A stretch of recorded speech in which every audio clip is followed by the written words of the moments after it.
Hi, everyone. Welcome to the Psychic Engineer podcast. So today's guest is really special, someone who has gone through quite a lot in their life. And I'm so glad that Julie got to share her experience on this platform. Julie is a yoga teacher and she is the founder of Go Glo Yoga and also a social worker. And she has gone through quite a deep life journey. Whilst I was interviewing her, I was realizing how can someone be so grateful and so uplifted and positive, despite having gone through deep grief. So if you are someone who is impacted by this too, this is going to be such a, I hope, a helpful episode for you. But as well as that, Julie also shares how her business developed from starting off with 200 hours yoga teacher training and then eventually turning it into a full-blown business now, expanding it within Ireland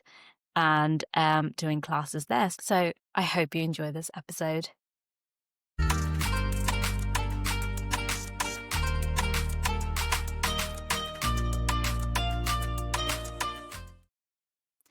Welcome to the Psychic Engineer podcast. I am so excited to welcome a brand new guest. Julie and I connected on Instagram, and she is one of the most wonderful people I've ever met, to be honest. Such a supportive person, and I love what she is doing. Her story, I really, truly felt needed to be shared on many different platforms, to be honest. And since I've been getting to know her, the more I've discovered how it's a topic that not many people really, really talk about, and it touches so many different people's lives. And I'm so glad that on this platform today, Julie will be sharing her story about opening your heart chakra after grief.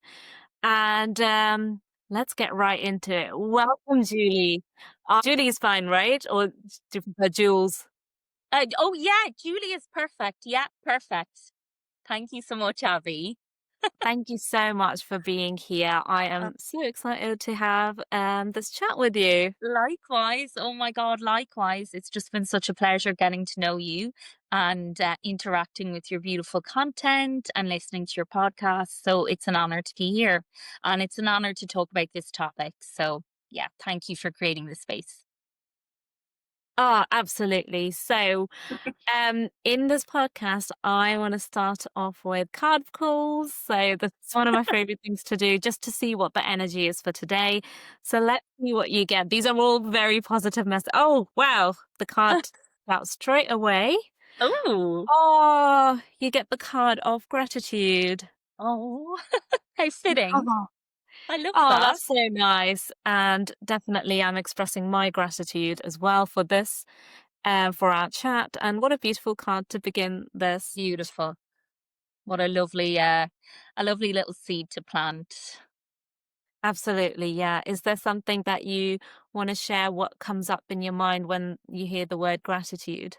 I suppose, do you know what? When you have walked through fire, Mm. I think it is,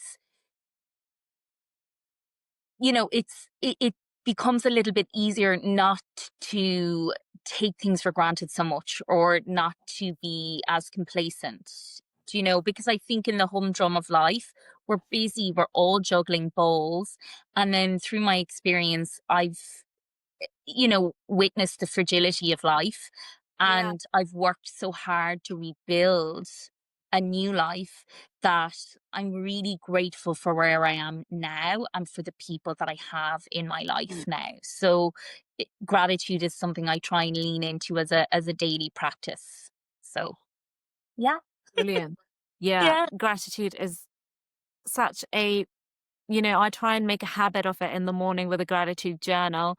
But even Oh, sometimes, there's mm, still a distraction, like sometimes going on the phone or trying to, um, you start slowly kind of prioritizing other things until like life kind of pushes you that way and then makes you think, okay, you got to focus on that. So you're yeah, so right.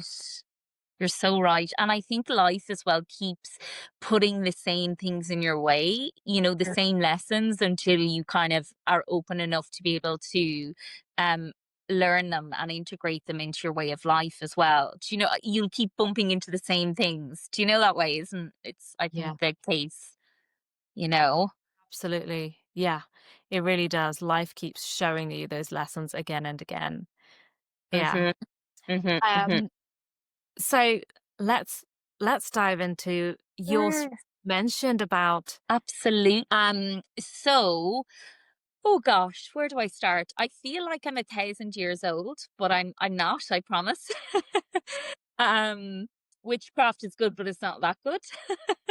um, but I guess a good place to start is how I first discovered yoga. So, I was always really into aerobics and Zumba and hit classes. So, very kind of loud, high energy, pulsing music, a lot of sweating, a lot of cardio. And absolutely, it's not to knock that, that has its place. I still love a bit of Zumba. But I was going through a really difficult patch in my personal life. So, my mum had been diagnosed with terminal cancer very, very suddenly.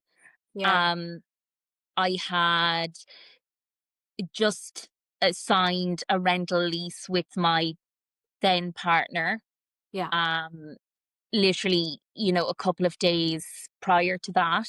And I was in a really high stress job, and I just needed something more quiet. And I was with a good friend of mine. We were having a cup of tea, and a leaflet came in through her door advertising yoga classes the next 10 over, which is actually the 10 I'm living in now, the irony of it all. And we said, look, let's just give it a go. And as soon as I got on that mat, something clicked for me. And I kept going back and integrated it into my life pretty much day by day. Um, and then I decided in 2017 that I wanted to do my teacher training, my primary teacher training. And Mhm. so obviously I was continuing to work, and I did that. It was a year long, and I loved it. But I remember my teacher saying to me that certain things that you learn now won't click until later on. So I've continued to have those aha moments where Yeah, I'm like, oh, that's what they meant when they said root down, or, little bits and pieces as I've deepened my own practice. And then meanwhile, I was working away as a social worker. So I have a number of years experience as I suppose, a youth mental health social worker. I've worked in the area of trauma. So I worked for a number of years in the area of child sexual abuse on the therapy and assessment teams. And then I worked in child adolescent mental health. So when I was doing my training, I yeah, was weaving this into my day to day job as a social worker. So I was doing a lot of family work, a lot of uh, one-to-one therapeutic interventions with young people. yeah, But within that, I was building in mindful movement, breath work, meditation. And then, Avi, I was like, right, I don't know if I want to do this full time anymore. I don't know if I want to do this social work thing full time. yeah. And um, I'm not wearing eye makeup in case I do cry at any point, and I have my tissue handy. All But good. All then, good. then in 2021, it's so strange how the universe works.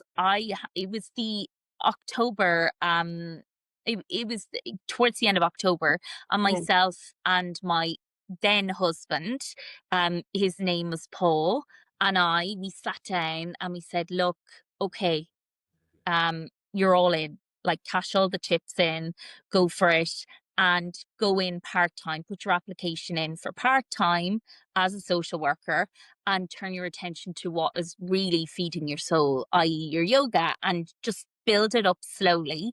yeah, And then, unfortunately, then, um, in 2021, it was actually around the time of my birthday.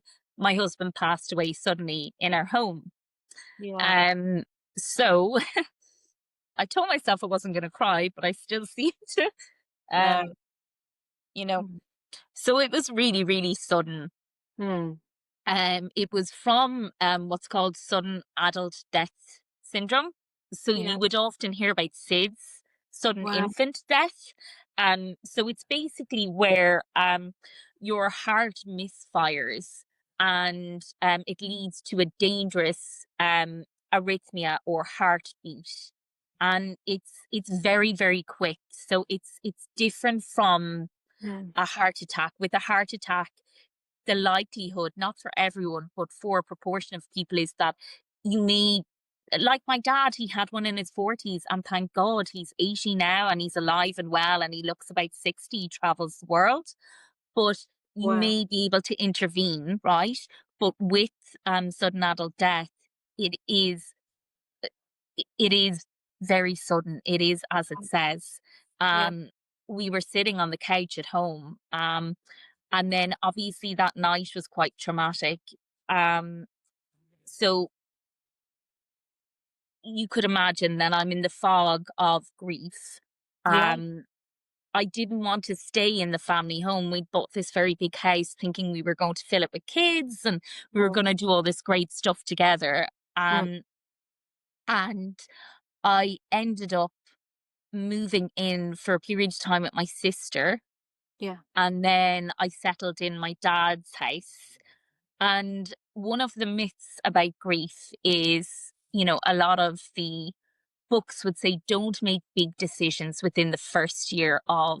um of your grief. And grief, it's universal. It can look like anything to anyone. Grief for me was the loss of my husband.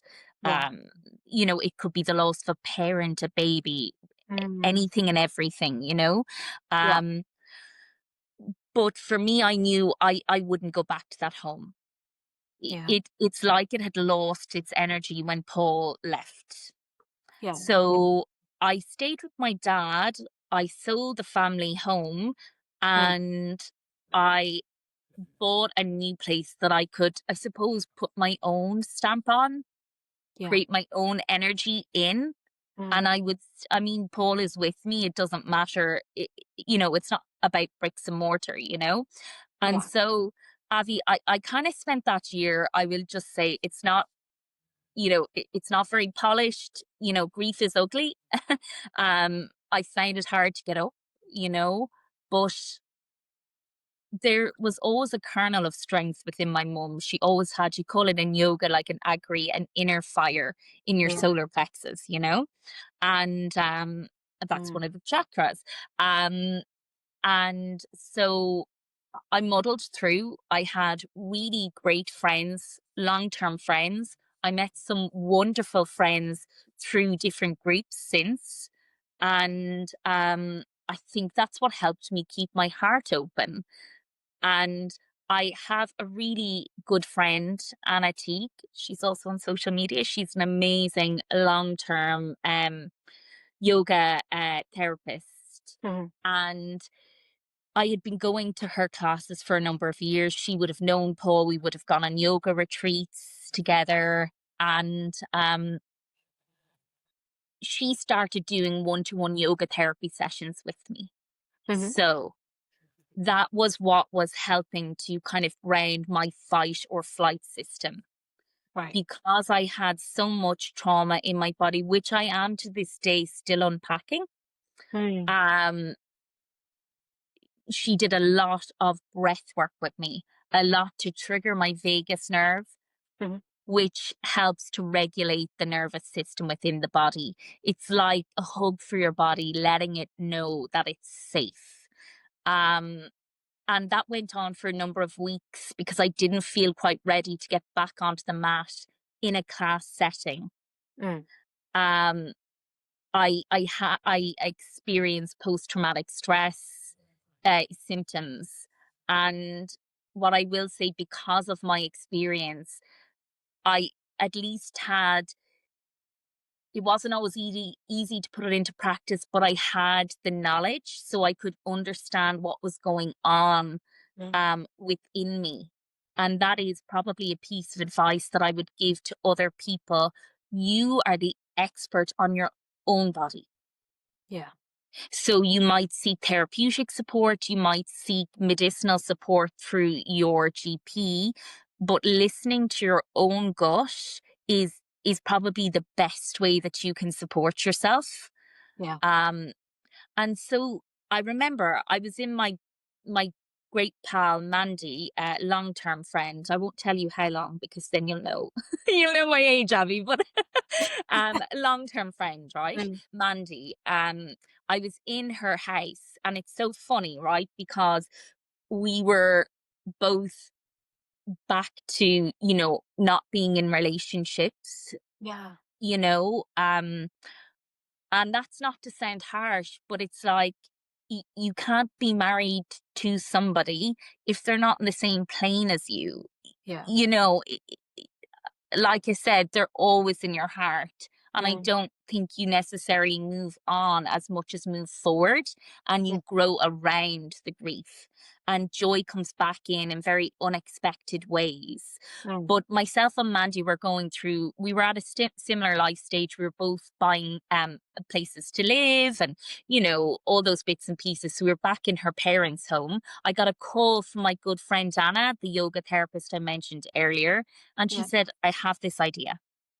She said, you've qualified, right? You've been doing your own self practice for years. I really think you would make a wonderful yoga teacher. And she knew that I had intended before Paul passed to start to pivot in that direction anyway, but Yeah. I'd obviously parked it up for that period of time. And she said, come in. She said, start to observe classes, do a little bit of teaching in them, build up your confidence, kind of like an informal sort of mentor. And that's really where it began. And, you mentioned about the heart chakra. Mm. For me, because I was so young when I lost my husband, Yeah. I I knew, rationally, okay, that like this wasn't my life over. Yeah. But what I also knew to be very true was my life as I knew it was over. The life, the hopes, the Mhm. dreams, the children with Paul, that wasn't going to happen. Yeah. Yeah. Um, and so I knew that I had to create another type of life. Yeah.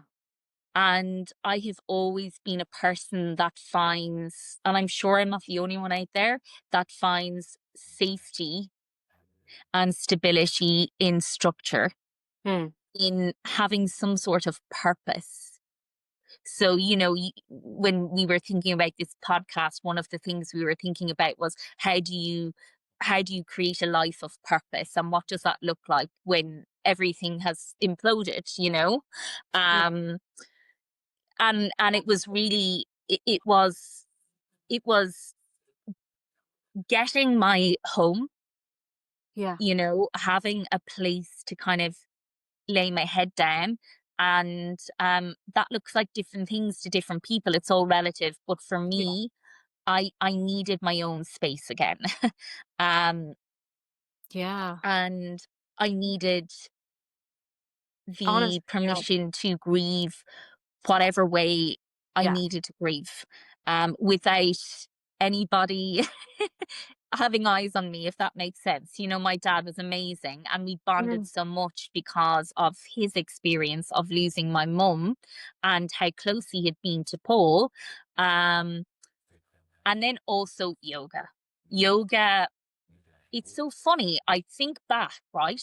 And I have always,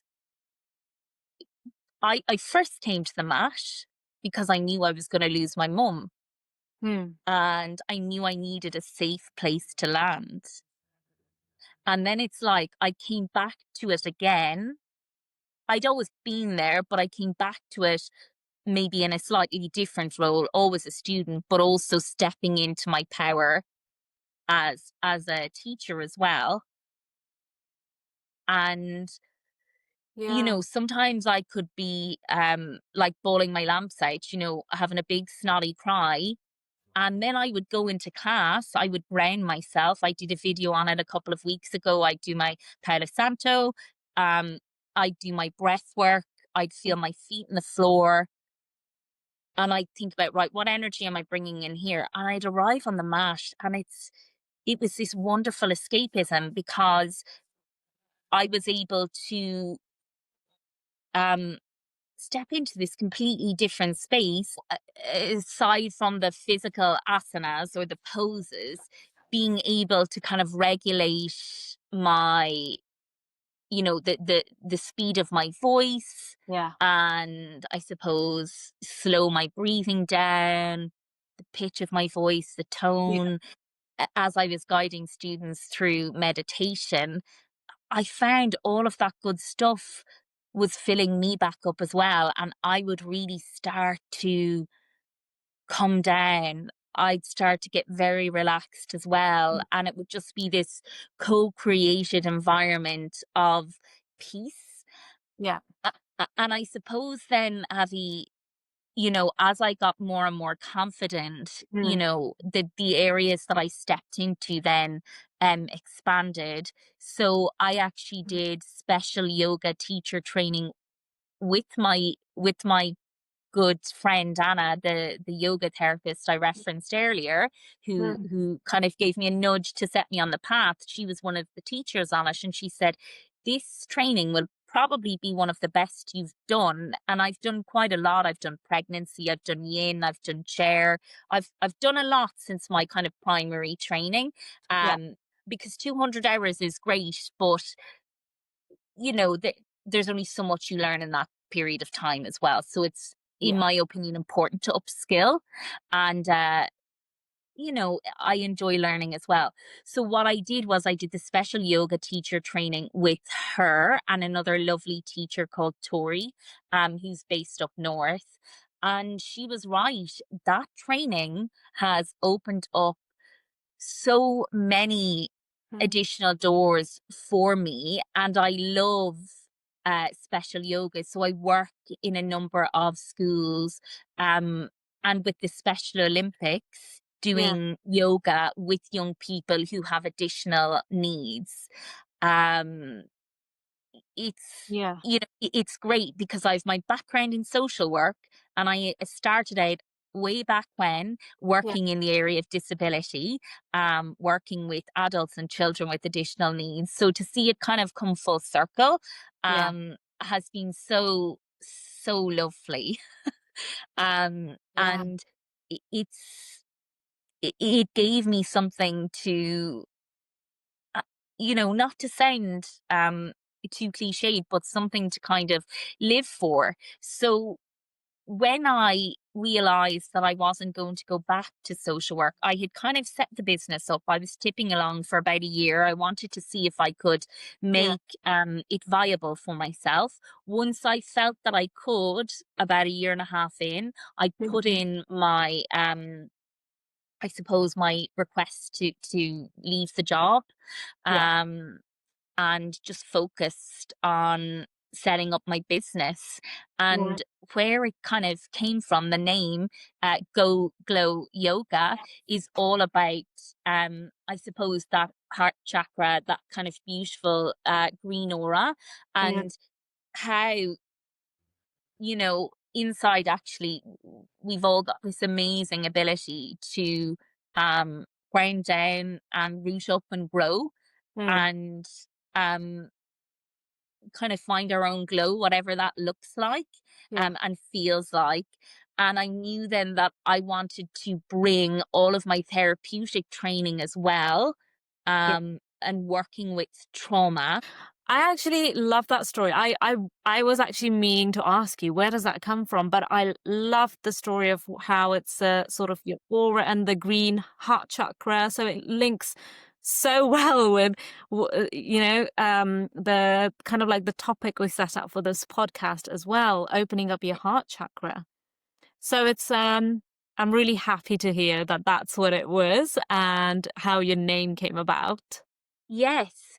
And I guess it's also influenced by the fact that for me, I feel yoga is a very, energetically speaking, it's a very heart-centered practice. I Yeah. think that as a student or a teacher or both, you bring yourself into it. Um, I put a post up yesterday about like your internal landscape. So, what's the weather forecast like inside of you? So, Yeah. there's that piece. And then there's also the piece around your body. Okay. And that's where thinking about my therapeutic training as a social worker, that kind of mind body connect. And, Yeah. um, for me, um, when I was, so I had to administer CPR to Paul. Um, Okay. Yeah. and anyway, it caused some Yeah. damage to my lower back. Okay, we won't delve further into that, except to say that that circumstances that led to me injuring my lower back. Okay. And I noticed then, it hasn't happened maybe in about 2 years, but 2 years after losing Paul, right, at a very acute points of stress and distress. So, anniversary, Yeah. birthdays, um, Christmas, all of those bits and pieces, Halloween, because we had the wake in the house at Halloween, all of those bits, right? Yeah. My back would seize up, it would lock up. And I had never had back problems before. Yeah. And I said, oh my God, how am I going to deal with this? And slowly but surely, for me, I didn't want to go down the route of steroid injections and different Mm. bits and pieces. Again, I feel they have their place. Yeah. But just for me, I was like, I need to try and work this out through my my body, through my yoga practice, through maybe doing some swimming and building up my core. Yeah. Um, and that's where, rolling out my mat and doing my regular at home practice is really important, because yes, you do your classes as a teacher during the week, but I like to try, if I can, if time is a luxury, but if I can make the time to roll out my mat as well. And that has helped ease out my lower back a lot. And that's also part of what led to the ethos of how I teach and Yeah. what underpins my business. It's Mm. all about accessibility. So in my logo, it says every body. So every Ah. shape, size, capacity is a yoga body. So it doesn't matter, maybe what limitations we may have, what way we may look, what way we may feel. Yeah. Um, we can, as long as you can breathe, you can do yoga. You know what I mean? Yeah.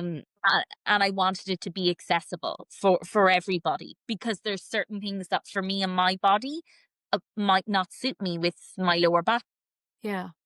issues sometimes. So I have to pivot and I have to adjust, and that's okay, because that's what you need to do in life. Um, to live a life, a good quality of life. Absolutely. Yeah. I think and your brand truly embodies that, and I think it really shows like how you show up on your social media really is conveys that message very well of how open you are. And firstly, thank you so much for sharing your very um deeply personal story as well, and I'm sure it's going to help so many people. They're going to connect with your story a lot, and also about just your transition into yoga from that as well, and breath work. I mean, we both, I think, have a lot of yoga people who are following us recently. I've had yoga people. So Yeah. I personally did Ayurveda. I studied Amazing. at the beginning of the year. I studied Ayurveda for 6 months and was leading that lifestyle. And I, similar to you, kind of started taking on certain yoga asanas to help me support my when the kapha in my body was a bit too low, I needed to do some grounding poses. I'm a, vata type, so needed to balance that out. So that's when I started looking into yoga. So this is something I'm sure a lot of people who are listening are into yoga or wanting to become yoga teachers. So when you mentioned about the 200 hours, whilst Yes. is great, but at the same time you expanded into a lot of other different fields and brought in your personal, like, sort of previous work experience that you have Yeah. and combined it and really made it your own, the way Yes. of doing it. And the reason why I wanted to highlight that, because a lot of people who have gone through, their yoga teacher training, perhaps there are some people who are going through it now with 200 hours, and you have quite a wealth of experience where you expanded into different types of Mhm. yoga, with the you mentioned chair yoga, kind of delving into more breath work, and it's really beautiful to see how it's expanded through your personal experience and also based on your previous experience, how, like, Yeah. you can't always predict where something like yoga or any tool that anyone is using, that they first feel called towards, and then it just snowballs into something so much more. And it's the reason why I share it is because there are lots of young yoga teachers, like, start young, I mean, at their early yoga journey. Yes. And, so they'll be really interested in knowing, okay, how do I expand this path? And actually, it seems like for you, it was very much, you couldn't have predicted it. It's kind of weaving No. from your past experience, No. from your very good friend who you mentioned, who's a yoga therapist. So it's almost like you were taking one step after the other towards your mission, and everyone and everything just came into your life at the right time to expand you into who you are now. Avi, I mean, it's so true. Um, it's so true, and I think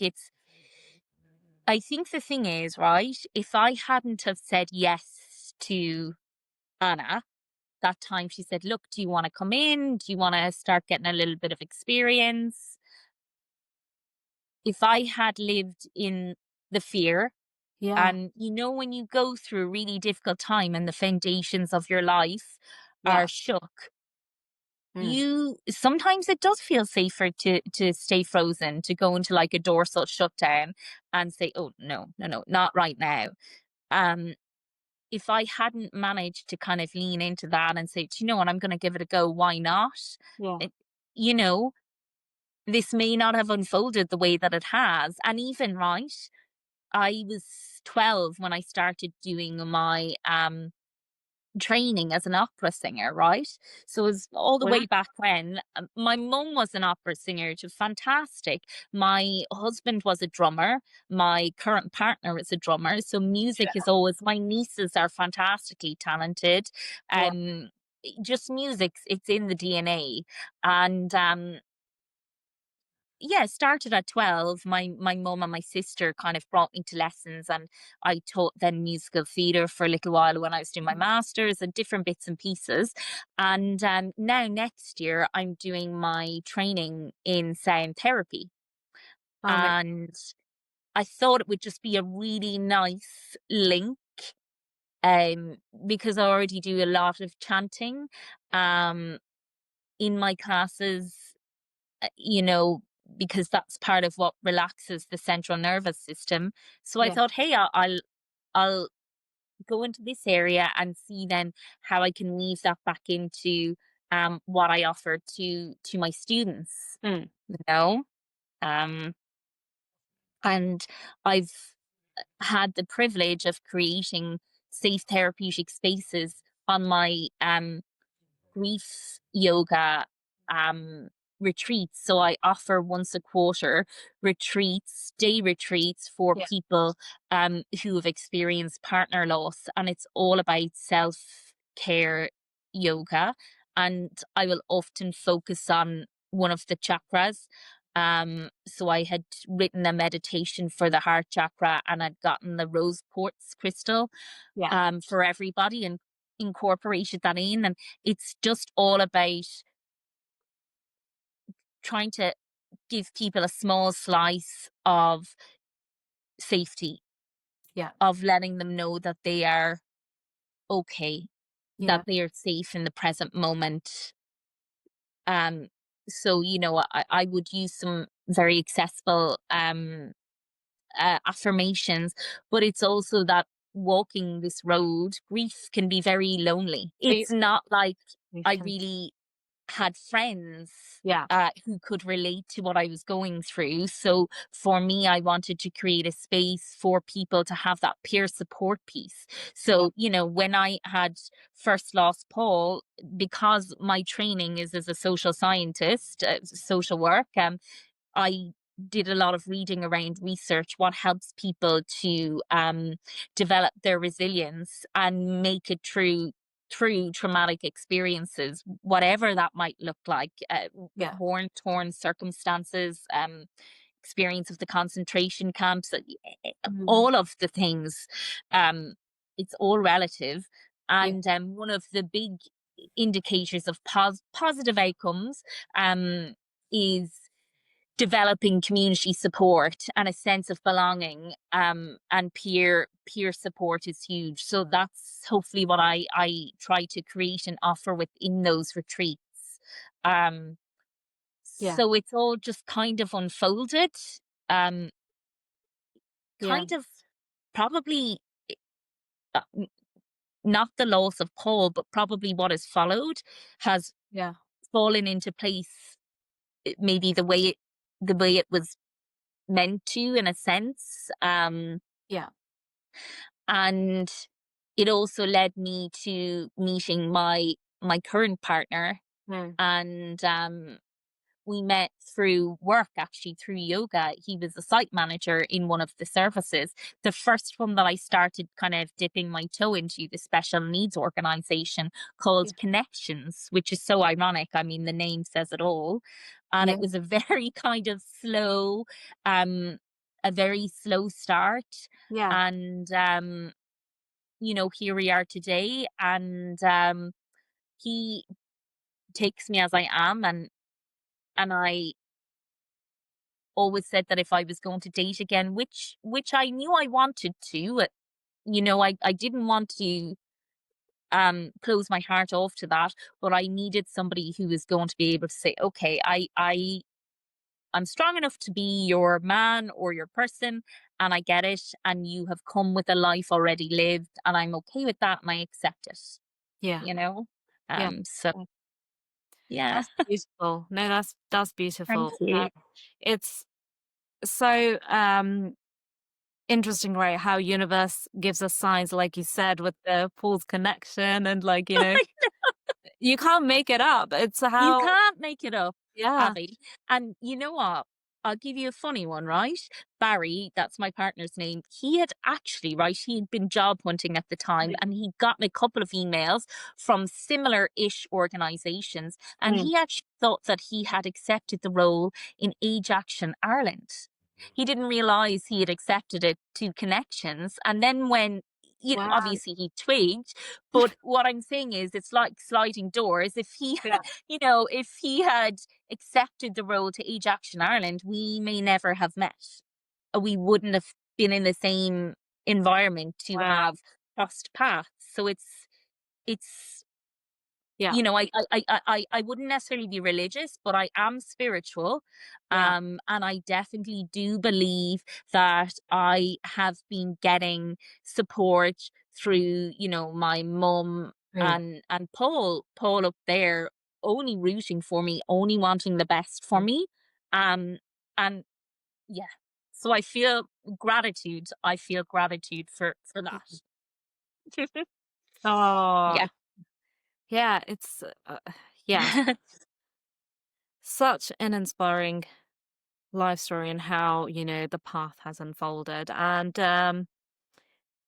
I think you touched upon quite a few points, actually, which um, a lot of listeners are going to take in about, well, what to do after loss, and how to channel that energy, towards kind of connecting back to yourself again. And I think you mentioned sort of like diving into your yoga practices, Yeah. your breath work. And I think it's I suppose the question would be, if someone who's Mm. listening and they are going through a Yes. loss, what would you kind of recommend to them? Of course, there's the grieving period, and only they can decide how long that takes. But in order Yes. to, once they start opening up, and how do they start opening their heart again towards this? Even small practices, what can they do? What would you encourage them to do after? Okay. That's a really good question. So there's this beautiful app, you may have heard of it. Probably Mm, a lot of your listeners have. Inside Timer. yeah, You can get the free version and you can get the fancier version if you if you're going to pay. But I mean, either is fantastic. So I think incorporating, you know i- mindful practices don't have to mean rolling out a yoga mat. yeah. That might feel a bit too intense for somebody Mm, in that moment, but doing a very simple breath work, a guided one through Insight Timer, can feel a lot safer. So, yeah, sitting down and meditating for an hour, even the most seasoned of meditators will find that difficult yeah, because the brain will keep moving. But if you have a short, accessible meditation through an experienced guided teacher, yeah, that's something, say insomnia, they even have different meditations for different themes. So, if you're finding it difficult to sleep at night, popping that on. Um, I also think, Avi, um, creativity. yeah, So for me, pushing myself out there, right, to get to some sort of class or some sort of event meant that I had a purpose for that day when I was on yeah. career leave before I started my yoga business. And it meant that I I was still gonna take my sadness wherever I went, but instead of looking at the four walls at home and feeling like they were kind of closing in on me, I could go out and attend an art class, use Mm, my hands, get instruction from somebody, so I didn't have to think about it. They told me what to do, they provided the materials for me, and yeah. I just sat there and I did my thing.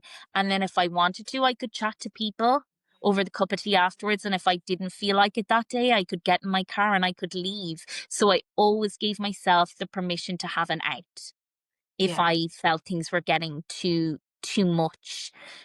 And I think simple things, I think personal care can become quite a challenge when you're, even a little bit later on in the grief journey.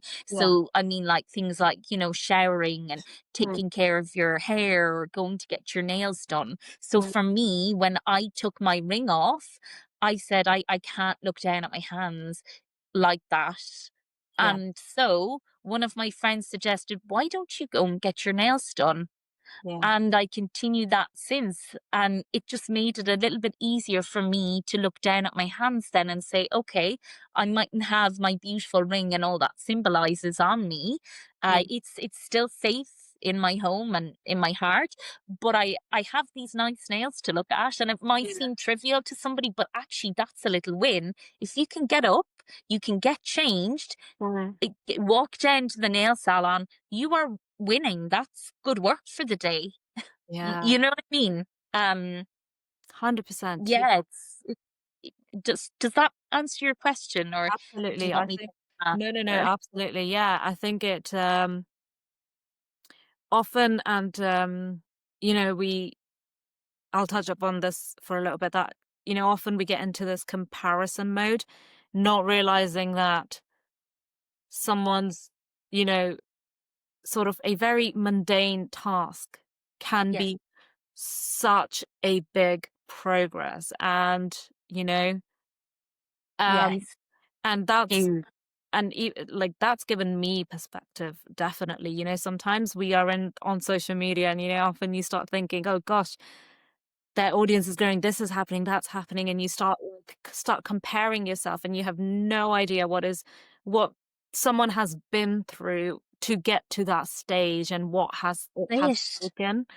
and we have no idea of people's stories. And I think that's quite a great reminder that even what progress looks like to you may not Yes. like to someone else, but it's equally valid. One of my friends said to me, I was like, in the early days, I used to say, "What am I gonna do?" And I'd be in floods of tears. Yeah. And I remember it, and I can feel so much empathy and compassion for that version Yeah.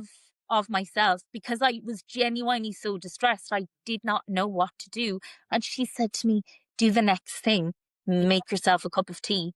Yeah. And it's something that I still remember. Just over, literally, the anniversary was the Yeah. 27th of October. So just over 4 years ago. And every time I make my cup of tea, I that comes into my head. I stayed away from from social media for the longest time, because things look so lovely and shiny and nice, and we curate our feeds, and all that good lingo. And but for me, uh, I know that it's messy behind the scenes. Yeah. So I have a lovely camera on now, and then you don't see to the left hand side that my bed is messy. I'm not going to show you either, but you know what I mean. Yeah. That is real life. And That's then good line. through kind of some of my social media presence. So I wouldn't necessarily maybe be doing a lot of yoga demos. Yeah.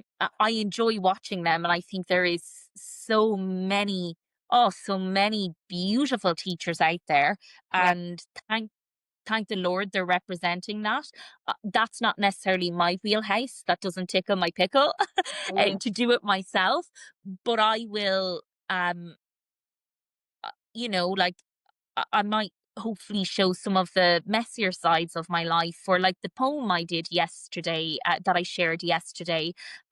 It's not really my thing. I don't tend to write poetry, or journal all that terrible much, but it's scary to be vulnerable, but you're just hoping that it will connect with or land with somebody, anybody, that it might be of service to them. And it's also been a place for me to tap into some of my creativity, Yeah. and pay it forward a little bit, maybe. I don't know. I mean, we're all just trying our best. We're all Yeah. muddling through, really, at the end of the day. And like you said, you never know what people are going through. I mean, so it's about trying to be kind to other people, but also, that kindness that you show to other people, can you turn it inwards towards yourself, to foster a sense of self-compassion and self-love, Be- Beautifully said. And I think a lot of people now value authenticity so much more um on social media, because we have Yes, through a phase of curated content for a long time, and I'm totally guilty of it as well. But I think we when you all are. exactly, and no, so I think yeah, it's definitely great to see when someone is very authentic and sharing their story, as well as kind of like making it more real. And yeah, but I want to say thank you so much for sharing all of that and sharing your authenticity in this episode today. It's been absolutely pleasure having you, and I think the listeners are going to gain so much. And where can people find you? Where can people connect with you if they want to get in touch with your services, your business? Through my Instagram handle, through my account. That is how you can reach out to me. DM, comment, and I can give you a little bit more information about what I offer and where I teach. Mm. I do a little bit of corporate yoga too, and one-to-ones. And then I will, when my website is finished, be linking that to my Instagram account as well. So people will be able to um access my services that sounds very formal, but they'll be able to see what I'm about, basically. I'll put down all the links in the description box below, so you can check out everything what Julie does and connect with us. Actually, you can probably find her through my page as well, and Yeah. connect with us on Instagram. And yeah, this has been an absolute pleasure, and thank you so much for this episode. I really enjoyed chatting to you. Avi, you are such a beautiful person, and I can just get it off of, I mean, we've had our interactions, absolutely, and they've been so beautiful through our voice messages and whatever else, but to get to see you and really pick up on your energy through the screen has been an entirely different experience. And can I just say, it's not easy to hold space for somebody and to summarize what they've said and to pick up on little kernels and, you know, uh, hand it back to them with such kindness and compassion. So, um, that's an amazing skill. So thank you so much. And people just need to check out your page and your podcast and do Yeah. themselves a world of good. So thank you for having me. Really Oh, appreciate it. Thank thank you so you. much.